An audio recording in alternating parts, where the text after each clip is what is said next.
Johnny Depp finally discloses what no one thought was possible at the age of 62. For 40 years, Johnny Depp hid a secret about living in Hunter S. Thompson's basement, and the night he left school at the age of 15 to sleep in a van with a garage band, not about pirates or scissor hands, adjacent to casks of gunpowder. A courtroom was stunned by the aggressive texts. He unveiled an art exhibition in October 2024 that showed what no Hollywood insider had anticipated. The drawings demonstrated why he was correct all along about something everyone mistook, and why Disney bosses believed he was intoxicated on sight. The journey of Johnny Depp did not start in the limelight. He was born in Owensboro, Kentucky, on June 9, 1963. While his father, John Christopher Depp, was a civil engineer, his mother, Betty Sue Palmer, worked long hours as a waitress. At home, things were erratic. When Johnny was 7 years old, his family had relocated over 20 times before landing in Miramar, Florida. His early years were chaotic. There was a lot of emotional strain at home because his parents were always fighting. They got divorced when he was 15, which left him scarred for life. Later on, Depp described his mother as the cruelest person he had ever encountered. Nevertheless, a spark grew amid all the chaos. Amidst the chaos and heat of Florida, amidst rock music and disrupted habits, Johnny discovered an odd sense of self. He made a choice at the age of 15 that most teenagers wouldn't even dare to think about. He left high school early. He didn't go out to perform or work. He desired to perform music. He became a member of the Kids, a garage band. They were hungry, noisy, and resolute, opening for icons like Iggy Pop. The band began to make waves in Florida's underground scene. However, survival was harsh. The gang slept in their vehicle and shared inexpensive meals. Depp was indifferent to the fact that they were barely making ends meet. Comfort wasn't what he was after. Sound was what he was after. He had no idea that his love of music would eventually take him in a totally other direction. At the age of 20, Depp wed makeup artist Lori Ann Allison in 1983. She was 6 years older and optimistic about him. With the goal of becoming successful musicians, they relocated to Los Angeles together. The most heartbreaking of the odd occupations Depp took on was selling ballpoint pens over the phone. He would cold phone random people every day in an attempt to sell them something he had no interest in. He wasn't sure if the dream was worth it, and he was broke and frustrated. However, Lori had faith in him. One of her pals who worked in entertainment was going to make a big difference in Johnny's life, forever. Nicolas Cage was that friend. Something in Johnny caught his eye, a presence, a mystery, and a charm. He should try acting, Cage said. Despite his lack of conviction, Depp attended an agency meeting. Next was the A Nightmare on Elm Street audition. Not even Depp was there for himself. He had brought a friend along. But he caught the attention of director Wes Craven's daughter. He seemed dreamy to her. That was sufficient. Depp was cast as Glenn Lance, a teenager who is sucked whole by a bed and suffers a terrible end. On a budget of only $1.8 million, the movie made almost $25 million when it came released on November 9, 1984. He emerged from the shadows and began his career with that one gory moment. Then came 1985. Once more everything was altered. At last his band, the Kids, broke up. His marriage did the same. Music, it was over. The reason he had quit school, he just had the bizarre new world of acting, which was suddenly becoming available to him, and no backup plan.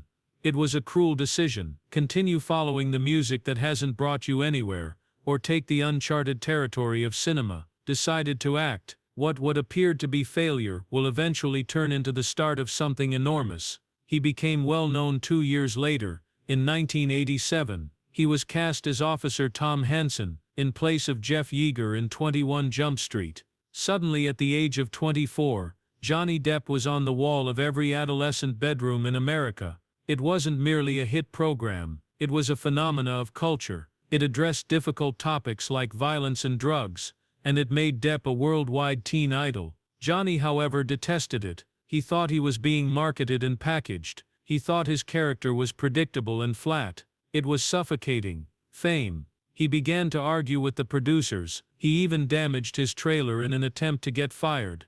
Even though he was adored by everyone, he rebelled in the most surprising way because he wanted to leave. He picked parts that left folks perplexed. He starred in John Waters' madcap satire picture Cry Baby in 1990. Depp accepted the role because of it, not because it made fun of young idols. Waters claimed that after seeing Depp's face featured in every teen magazine in the supermarket, he chose him. Johnny destroyed the image of a heartthrob he never wanted by using Cry Baby.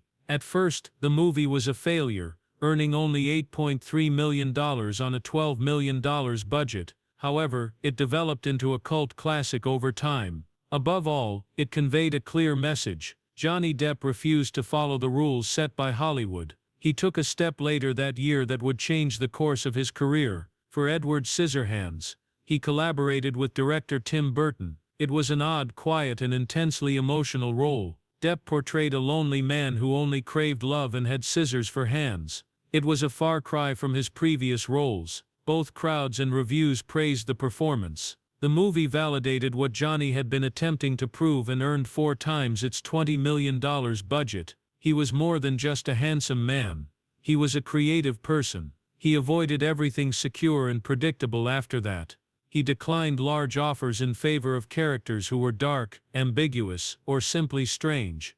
"I will never go back to TV," he declared. He told interviewers, "Never. I prefer pumping gas." He no longer sought fame or fortune. He was searching for purpose. His personal life was equally demanding as his career was developing. He developed a close relationship with actress Sherilyn Fenn following his divorce. They spent more than 3 years together after meeting on the production of a student movie. They had a close enough bond to be engaged for a short time. She even made an appearance on Jump Street 21. Jennifer Grey followed. 2 weeks after they first met, Depp asked her to marry him. Before it ended, the engagement lasted 9 months. He hated the image, the fame and the pressure. His next romance would become legendary. But it was all too much. He met Winona Ryder during the 1989 premiere of Great Balls of Fire. They clicked right away. They got engaged in 5 months. Winona even got a permanent tattoo from Johnny on his arm. In the early 1990s, the partnership came to represent romance in Hollywood. It became a part of Depp's story, but it ended in 1993, fervent, intense and bursting with unadulterated desire. Johnny Depp was more than simply an actor when he portrayed Edward D. Wood Jr. in the 1994 film Ed Wood. He was the real deal. Ed Wood's film Plan 9 from Outer Space was once named the worst film ever made, and he has been dubbed the worst director of all time. Depp didn't make fun of him though. He showed him his strange charm and exuberant optimism, like if it were something lovely, and treated him with love. Depp claimed that the Tin Man from The Wizard of Oz and Ronald Reagan's upbeat demeanor served as inspiration for the portrayal. It may sound strange, but it was effective.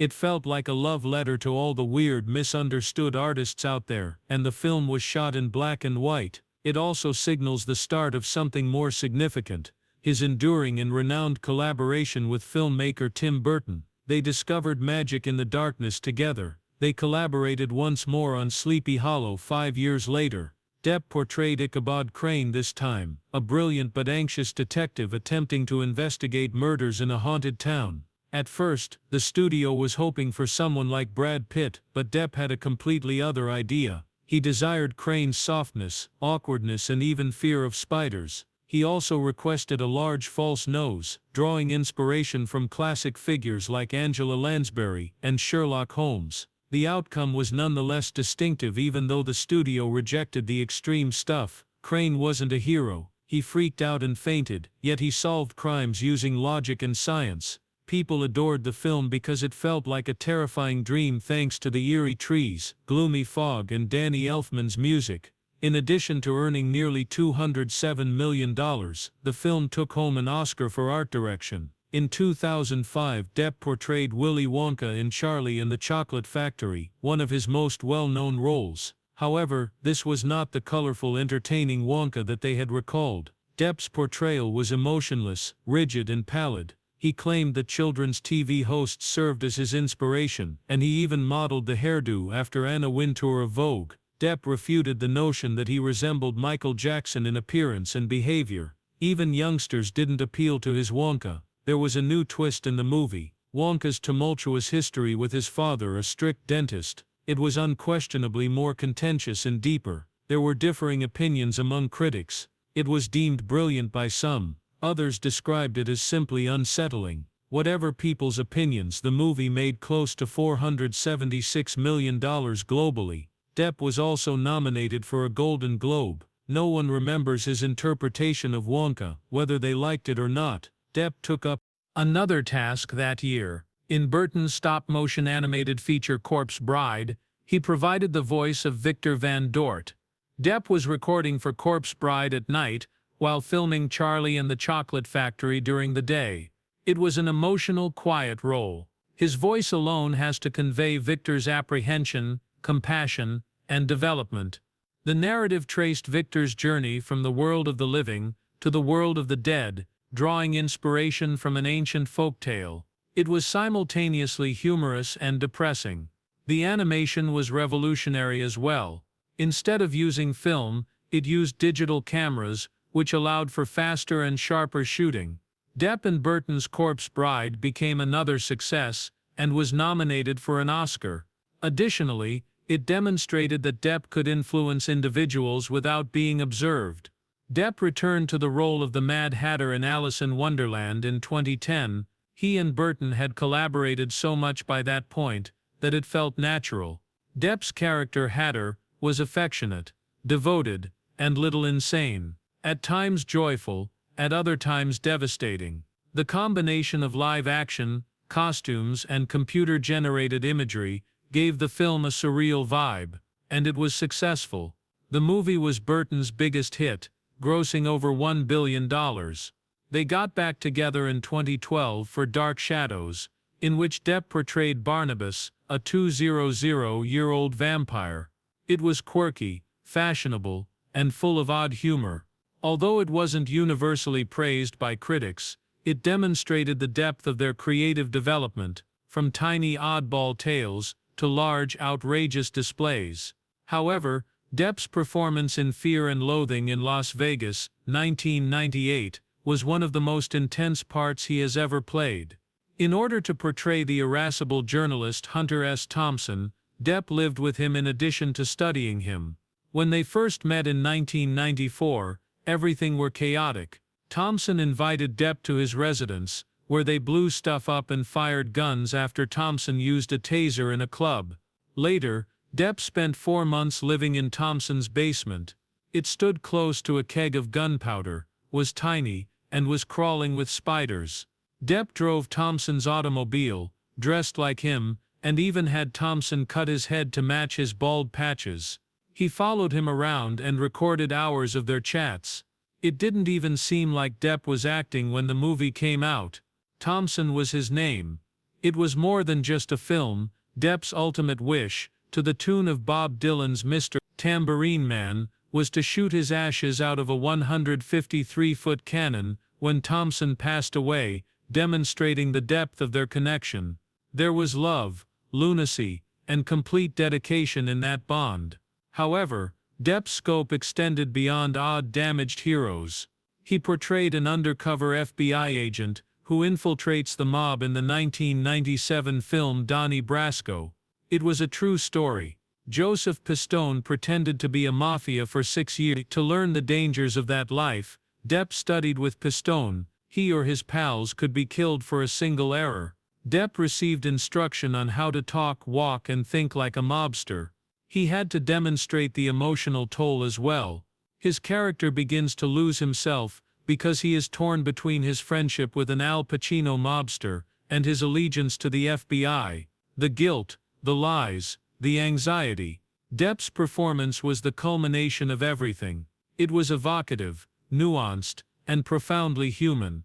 Depp played George Jung in Blow, 2001, a film about a man who helped bring cocaine to America in the 1980s. Jung became a wealthy while working with Pablo Escobar, but he lost everything. Depp met and closely observed Jung while he was incarcerated.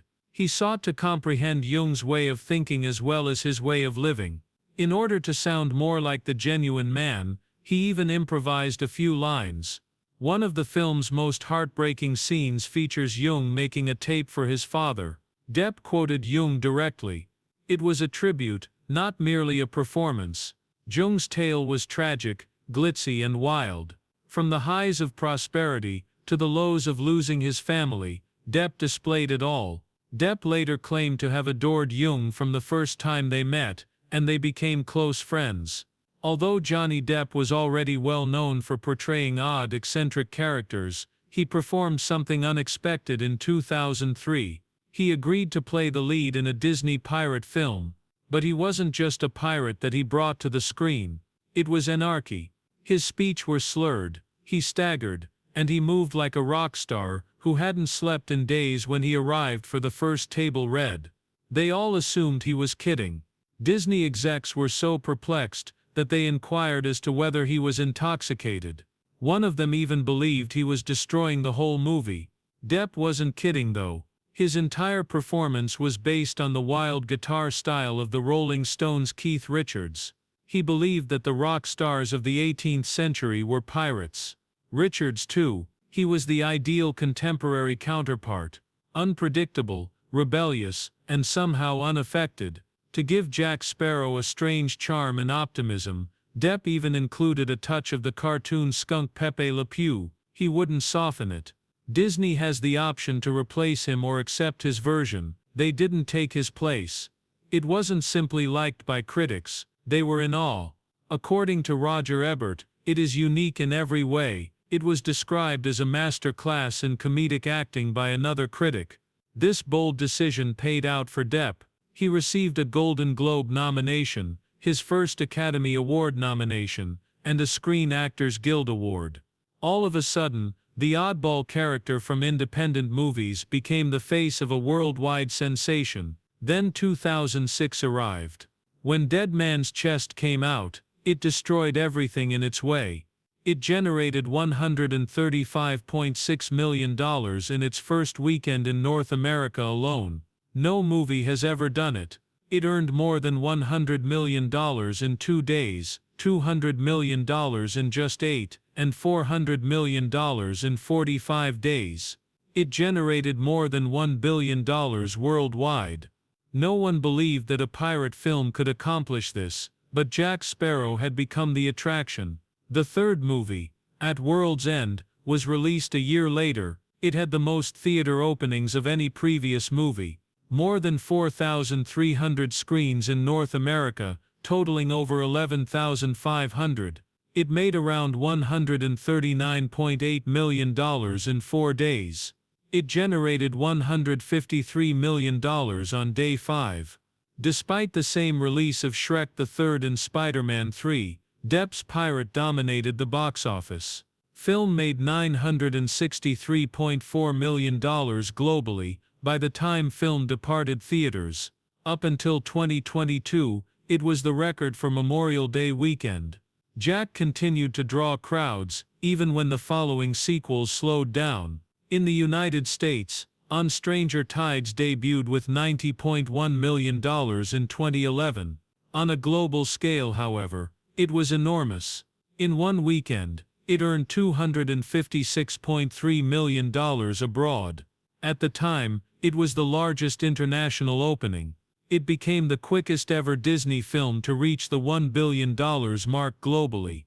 Dead Men Tell No Tales earned $794 million worldwide and $62 million domestically in 2017. Still a glaring symbol, but not as large as before. Jack Sparrow was more well known than the movies. Then everything began to unravel. The Pirates creator started to veer off track by 2010. Tracy Jacobs, his agent, compared it to observing two distinct individuals. The formerly polished Depp gained a reputation for being late, very late. On-set crews would wait for hours. At times, whole days of filming were squandered. The Australian production crew of Dead Men Tell No Tales really put a crew member outside Depp's home to check on him. The message was sent out when he eventually woke up. The eagle has touched down. It was more than idleness. His drug and alcohol abuse had gotten worse. He would arrive late, confused or not at all. The entire filming process became uncomfortable and uncertain. Behind the scenes, producers debated who should face him. In order to control the mayhem, Disney even had to devise silent technologies. His personal routines were turning into a nightmare for his career. Then came his romance with Amber Heard. In 2009, they met on the set of a film. Johnny Depp was already a legendary figure in Hollywood. Amber Heard was a youthful, driven and aspirational person. They were filming The Rum Diary, in which Heard was cast as Shano and Depp as Paul Kemp. They clicked right away. She once remarked that working with Depp was exhilarating, yet it seemed like torture. At the time, Heard was seeing Tassia Van Reeth, while Depp was seeing Benissa Paradis. However, those ties ended in 2012. Heard and Depp started dating. They were initially viewed by the public as a glamorous new couple. However, things were far from ideal behind the red carpets and headlines. Soon their romance would turn into one of the most acrimonious and controversial tales in the history of celebrities. Their marriage ended abruptly on February 3, 2015, after a spectacular celebration on Depp's private island in the Bahamas and a low-key ceremony in their Los Angeles residence. Heard got a restraining order and filed for divorce in May 2016, just 15 months later. She accused Depp of verbal, physical, and emotional abuse on multiple occasions. At least 3 incidences were mentioned in court filings, including one in which she said he hit her and broke items in their house. Depp was told to keep away by a judge. The media was flooded with pictures of Heard's face, which was swelled and bruised. Depp denied everything. She was lying for money, according to his lawyers. The split turned into open conflict, the kind in which nobody escapes unscathed. The op-ed followed. Heard contributed to the Washington Post in December 2018. Everyone understood who she was referring to. Even though she didn't name Depp, she identified as a domestic abuse survivor. Depp lost his job right away, particularly his Captain Jack Sparrow role. He filed a $50 million lawsuit against her in March 2019, claiming that her statements were false and damaged his reputation. Heard retaliated. She claimed that she had also lost employment and been hated. The legal case blew out. Images, messages and eyewitnesses. Everything was revealed. Each party accused the other of mistreatment. The entire globe observed, attempting to ascertain who was being truthful. For many, it was completely unclear. Australia was the scene of one of the darkest periods. March of 2015. Depp was filming Dead Men Tell No Tales and Pirates of the Caribbean. An argument started while they were residing in a leased home.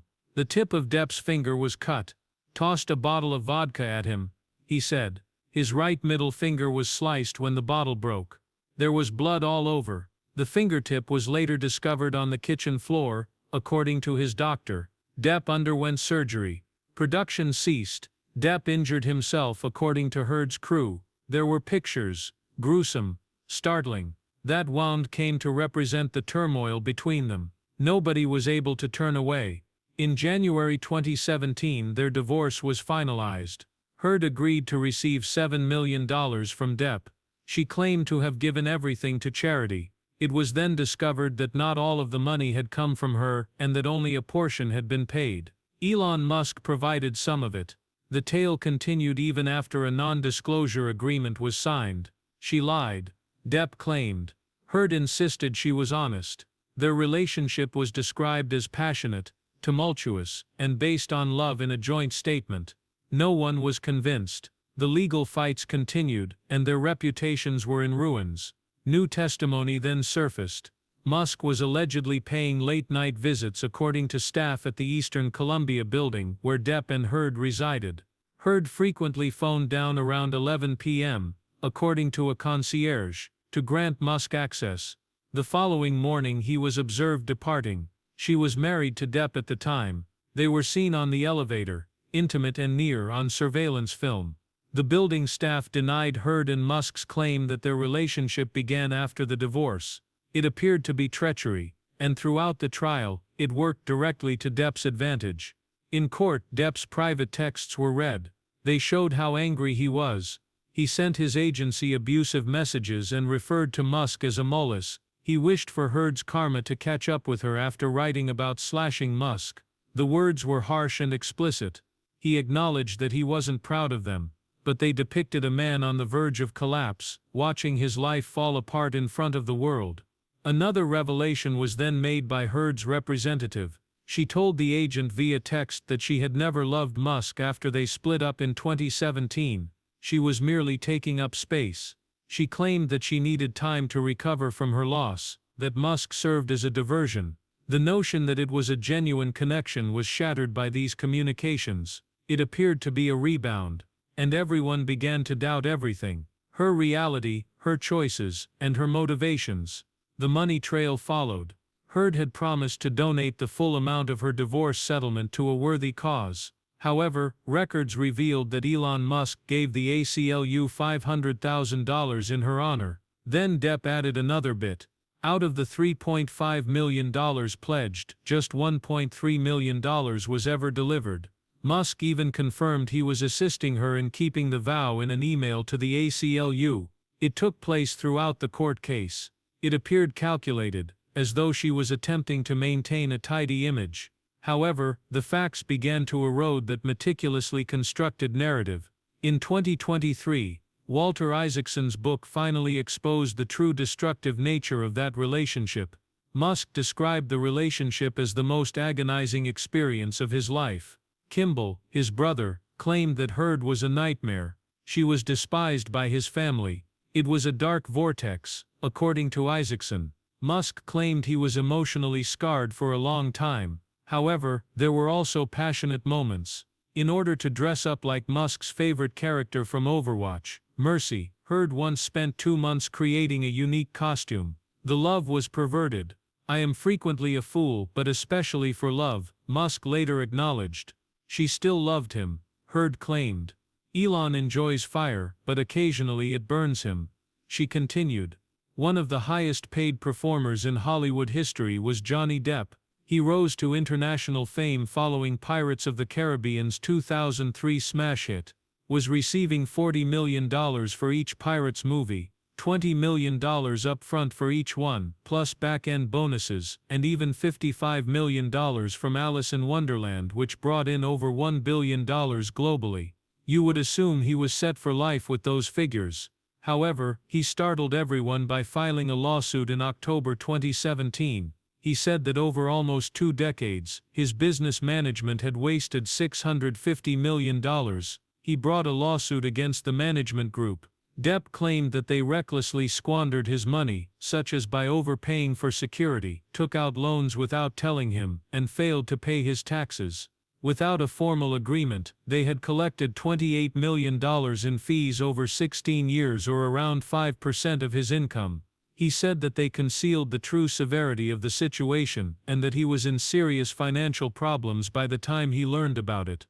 The matter took months to resolve. Only a few weeks before the trial was scheduled to begin, it was finally settled in July 2018. A trial in which the public might have learned everything. The drama didn't stop there either. 2 of his longtime bodyguards filed a lawsuit against him in April 2018. Miguel Sanchez and Eugene Areola were their names. When they joined his private security squad in 2016, they said they weren't paid enough. They were denied rest intervals, food breaks, and overtime, basic legal requirements. However, money wasn't the only factor. They spoke about a chaotic workplace. They claimed that while Depp was supposedly intoxicated, they had to drive him about, watch over him, and protect him from the public. They encountered hazardous circumstances, such as being around illicit drugs in cars. They were more than guards, they said. They served as damage control, drivers, and carers. Then there was another serious setback. Greg "Rocky" Brooks, a location manager, filed a lawsuit in July 2018 regarding an incident that occurred the previous year. It took place on the set of the film City of Lies, which Depp was producing. Filming was scheduled to end at 10 p.m. one night, but Depp insisted on continuing. Although Brooks was able to secure a brief extension, the police informed them that they needed to conclude the matter by 11 p.m. Someone instructed Brooks to deliver the message straight to Depp when he forwarded it. Things blew up at that point. According to Brooks, Depp had an alcoholic odor. "Who the fuck are you? He began to shout, "You don't have the authority to instruct me." The lawsuit claims that Depp then said, "I'll give you $100,000 to punch me in the face right now," and punched him twice in the ribs. The movie's release was postponed. The lawsuit garnered media attention. Depp's already tarnished reputation suffered further harm. According to Brooks, Depp's bodyguards had to physically restrain him. The entire team witnessed it. The event contributed to Depp's mounting list of issues, delayed the movie, and embarrassed the crew. The legal case continued to drag on. It remained unsolved by 2022. However, Depp had recently prevailed in his well-publicized defamation battle against Amber Heard, his ex-wife. Furthermore, whatever he was attempting to reconstruct might have been destroyed by the scheduling of a second public trial. Thus, the City of Lies case was discreetly settled only days before it was scheduled to go to trial. No new headlines, no public courtroom confrontation, just silence. Although the specifics of the agreement were never made public, Depp continued to surprise people. He made a comeback in the art world in October 2024, not in a motion picture.